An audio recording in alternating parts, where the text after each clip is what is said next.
Lessons 7 and 8 of The Power of Concentration. Read by Andrea Fiore, January 6, 2008. The Power of Concentration by Theron Q. Dumont. Lesson 7.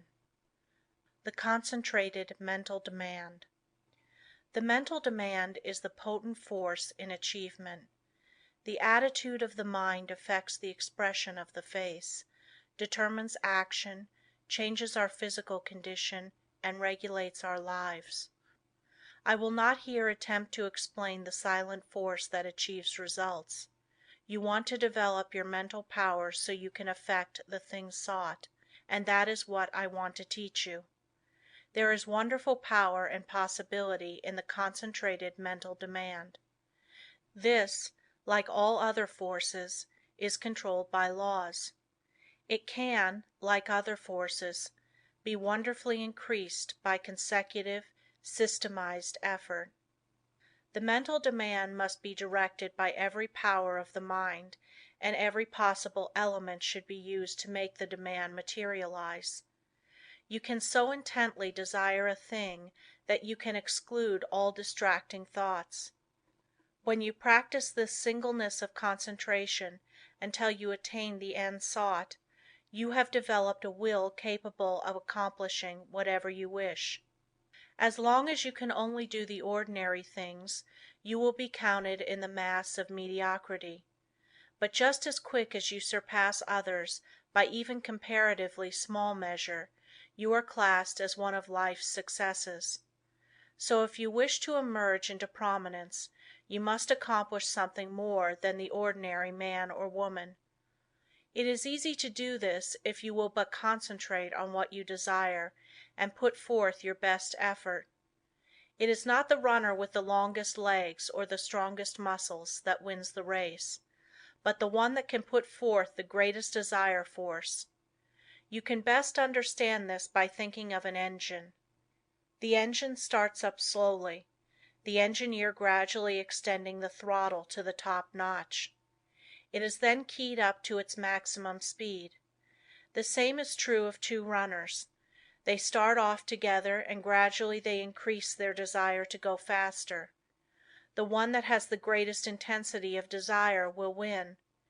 He may outdistance the other by only a fraction of an inch, yet he gets the laurels. The men that are looked upon as the world's successes have not always been men of great physical power, nor at the start did they seem very well adapted to the conditions which encompassed them. In the beginning they were not considered men of superior genius, but they won their success by their resolution to achieve results in their undertakings, by permitting no setback to dishearten them, no difficulties to daunt them. Nothing could turn them or influence them against their determination. They never lost sight of their goal. In all of us there is this silent force of wonderful power. If developed, it can overcome conditions that would seem insurmountable. It is constantly urging us on to greater achievement. The more we become acquainted with it, the better strategists we become, the more courage we develop, and the greater the desire within us for self-expression in activity along many lines. No one will ever be a failure if he becomes conscious of this silent force within that controls his destiny. But without the consciousness of this inner force, you will not have a clear vision, and external conditions will not yield to the power of your mind. It is the mental resolve that makes achievement possible. Once this has been formed, it should never be allowed to cease, to press its claim until its object is attained. To make plans work out, it will, at times, be necessary to use every power of your mind. Patience, perseverance, and all the indomitable forces within one will have to be mustered and used with the greatest effectiveness. Perseverance is the first element of success. In order to persevere you must be ceaseless in your application. It requires you to concentrate your thoughts upon your undertaking and bring every energy to bear upon keeping them focused upon it until you have accomplished your aim. To quit short of this is to weaken all future efforts. The mental demand seems an unreal power because it is intangible, but it is the mightiest power in the world. It is a power that is free for you to use. No one can use it for you. The mental demand is not a visionary one. It is a potent force, which you can use freely without cost. When you are in doubt, it will counsel you. It will guide you when you are uncertain. When you are in fear, it will give you courage. It is the motive power which supplies the energies necessary to the achievement of the purpose. You have a large storehouse of possibilities. The mental demand makes possibilities realities. It supplies everything necessary for the accomplishment. It selects the tools and instructs how to use them. It makes you understand the situation. Every time you make a mental demand, you strengthen the brain centers by drawing to you external forces. Few realize the power of a mental demand. It is possible to make your demand so strong that you can impart what you have to say to another without speaking to him. Have you ever, after planning to discuss a certain matter with a friend, had the experience of having him broach the subject before you had a chance to speak of it? Have you ever, in a letter, made a suggestion to a friend that he carried out before your letter reached him? Have you ever wanted to speak to a person who, just then walked in or telephoned? I have had many such responses to thought, and you and your friends have doubtless experienced them too. These two things are neither coincidences nor accidents, but are the results of mental demand launched by strong concentration. The person that never wants anything gets little. To demand resolutely is the first step toward getting what you want. The power of the mental demand seems absolute, the supply illimitable. The mental demand projects itself and causes to materialize the conditions and opportunities needed to accomplish the purpose. Do not think I overestimate the value of the mental demand. It brings the fuller life if used for only righteous purposes. Once the mental demand is made, however, never let it falter. If you do, the current that connects you with your desire is broken. Take all the necessary time to build a firm foundation, so that there need not be even an element of doubt to creep in. Just the moment you entertain doubt you lose some of the demand force, and force once lost is hard to regain. So whenever you make a mental demand, hold steadfastly to it until your need is supplied. I want to repeat again that power of mental demand is not a visionary one. It is concentrated power only, and can be used by you. It is not supernatural power, but requires a development of the brain centers. The outcome is sure when it is given with a strong, resolute determination. No person will advance to any great extent unless he recognizes this force within him. If you have not become aware of it, you have not made very much of a success of your life. It is this something that distinguishes that man from other men. It is this subtle power that develops strong personality. If you want a great deal, you must demand a great deal. Once you make your demand, anticipate its fulfillment. It depends upon us. We are rewarded according to our efforts. The power of mental demand can bring us what we want. We become what we determine to be. We control our destiny. Get the right mental attitude, then in accordance with your ability, you can gain success. And every man of average ability, the ordinary man that you see about you, can be really successful, independent, free of worry, his own master, if he can manage to do just two things. First, remain forever dissatisfied with what he is doing and what he has accomplished. Second, develop in his mind a belief that the word impossible was not intended for him. Build up in his mind the confidence that enables the mind to use its power. Many, especially the older men, will ask, "How can I build up that self-confidence in my brain? How can I, after months and years of discouragement, of dull plodding, suddenly conceive and carry out a plan for doing something that will make life worth while and change the monotonous routine? How can a man get out of a rut after he has been in it for years and has settled down to the slow jog trot that leads to the grave? The answer is the thing can be done, and millions have done it. One of the names most honored among the great men of France is that of Littre, who wrote and compiled the great French dictionary, a monument of learning. He is the man whose place among the 40 immortals of France was taken by the great Pasteur when the latter was elected to the Academy. Littre began the work that makes him famous when he was more than 60 years old. Lesson 8. Concentration gives mental poise. You will find that the man that concentrates is well poised, whereas the man that allows his mind to wander is easily upset. When in this state wisdom does not pass from the subconscious storehouse into the consciousness. There must be mental quiet before the two consciousnesses can work in harmony. When you are able to concentrate, you have peace of mind. If you are in the habit of losing your poise, form the habit of reading literature that has a quieting power. Just the second you feel your poise slipping, say, "Peace," and then hold this thought in mind, and you will never lose your self-control. There cannot be perfect concentration until there is peace of mind. So keep thinking peace, acting peace, until you are at peace with all the world. For when once you have reached this state, there will be no trouble to concentrate on anything you wish.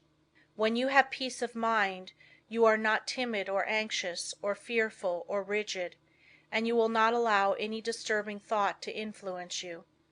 You cast aside all fears and think of yourself as a spark of the Divine Being, as a manifestation of the one universal principle that fills all space and time. Think of yourself thus as a child of the Infinite, possessing infinite possibilities. Write on a piece of paper, "I have the power to do and to be whatever I wish to do and be." Keep this mentally before you, and you will find the thought will be of great help to you. The mistake of concentrating on your business while away. In order to be successful today, you must concentrate, but don't become a slave to concentration, and carry your business cares home. Just as sure as you do, you will be burning the life forces at both ends, and the fire will go out much sooner than was intended. Many men become so absorbed in their business that when they go to church they do not hear the preacher because their minds are on their business. If they go to the theater they do not enjoy it because their business is on their minds. When they go to bed they think about business instead of sleep, and wonder why they don't sleep. This is the wrong kind of concentration and is dangerous. It is involuntary. When you are unable to get anything out of your mind it becomes unwholesome, as any thought held continuously causes weariness of the flesh. It is a big mistake to let a thought rule you instead of ruling it. He who does not rule himself is not a success. If you cannot control your concentration, your health will suffer. So never become so absorbed with anything that you cannot lay it aside and take up another. This is self-control. Concentration is paying attention to a chosen thought. Everything that passes before the eye makes an impression on the subconscious mind, but unless you pay attention to some certain thing you will not remember what you saw. For instance, if you walk down a busy street without seeing anything that attracted your particular attention, you could not recall anything you saw. So you see only what attracts your attention. If you work, you only see and remember what you think about. When you concentrate on something, it absorbs your whole thought. Self-study valuable. Everyone has some habits that can be overcome by concentration. We will say, for instance, you are in the habit of complaining or finding fault with yourself or others. or imagining that you do not possess the ability of others, or feeling that you are not as good as someone else, or that you cannot rely on yourself, or harboring any similar thoughts or thoughts of weakness. These should be cast aside and instead thoughts of strength should be put in their place. Just remember every time you think of yourself as being weak, in some way you are making yourself so by thinking you are. Our mental conditions make us what we are. Just watch yourself and see how much time you waste in worrying, fretting, and complaining. The more of it you do, the worse off you are. Just the minute you are aware of thinking a negative thought, immediately change to a positive one. If you start to think of failure, change to thinking of success. You have the germ of success within you. Care for it the same as the setting hen broods over the eggs, and you can make it a reality. You can make those that you come in contact with feel as you do, because you radiate vibrations of the way you feel, and your vibrations are felt by others. When you concentrate on a certain thing, you turn all the rays of your vibrations on this. Thought is the directing power of all life's vibrations. If a person should enter a room with a lot of people and feel as if he were a person of no consequence, no one would know he was there unless they saw him, and even if they did, they would not remember seeing him, because they were not attracted towards him. But let him enter the room feeling he was magnetic and concentrating on this thought, others would feel his vibration. So remember the way you feel, you can make others feel. This is the law. Make yourself a concentrated dynamo from which your thoughts vibrate to others. Then you are a power in the world. Cultivate the art of feeling, for as I said before, you can only make others feel what you feel. If you will study all of the great characters of history, you will find that they were enthusiastic. First they were enthusiastic themselves, and then they could arouse others' enthusiasm. It is latent in everyone. It is a wonderful force when once aroused. All public men to be a success have to possess it. Cultivate it by concentration. Set aside some hour of the day wherein to hold rapt converse with the soul. Meditate with sincere desire and contrite heart, and you will be able to accomplish that which you have meditated on. This is the keynote of success. Think, speak, and act just as you wish to be, and you will be that which you wish to be. You are just what you think you are, and not what you may appear to be. You may fool others, but not yourself. You may control your life and actions just as you can control your hands. If you want to raise your hand, you must first think of raising it. If you want to control your life, you must first control your thinking. Easy to do, is it not? Yes, it is, if you will but concentrate on what you think about. For he only can that says he will. How can we secure concentration? To this question, the first and last answer must be, by interest and strong motive. The stronger the motive, the greater the concentration. Eustace Miller, M.D. The successful lives are the concentrated lives. The utterly helpless multitude that sooner or later have to be cared for by charity are those that were never able to concentrate, and who have become the victims of negative ideas. Train yourself so you will be able to concentrate your thought and develop your brain power and increase your mental energy, or you can be a slacker, a drifter, a quitter, or a sleeper. It all depends on how you concentrate or centralize your thoughts. Your thinking then becomes a fixed power, and you do not waste time thinking about something that would not be good for you. You pick out the thoughts that will be the means of bringing you what you desire, and they become a material reality. Whatever we create in the thought world will some day materialize. That is the law. Don't forget this. In the old days men drifted without concentration, but this is a day of efficiency, and therefore all our efforts must be concentrated if we are to win any success worth the name. Why people often do not get what they concentrate on. Because they sit down in hopeless despair and expect it to come to them. But if they will just reach out for it, with their biggest effort, they will find it is within their reach. No one limits us but ourselves. We are what we are today as the result of internal conditions. We can control the external conditions. They are subject to our will. Through our concentration we can attract what we want, because we become in rapport with the universal forces from which we can get what we want. You have watched races, no doubt. They all line up together. Each has his mind set on getting to the goal before the others. This is one kind of concentration. A man starts to think on a certain subject. He has all kinds of thoughts come to him, but by concentration he shuts out all these but the one he has chosen. Concentration is just a case of willing to do a certain thing and doing it. If you want to accomplish anything first, put yourself in a concentrating, reposeful, receptive, acquiring frame of mind. In tackling unfamiliar work make haste slowly and deliberately, and then you will secure that interior activity which is never possible when you are in a hurry or under a strain.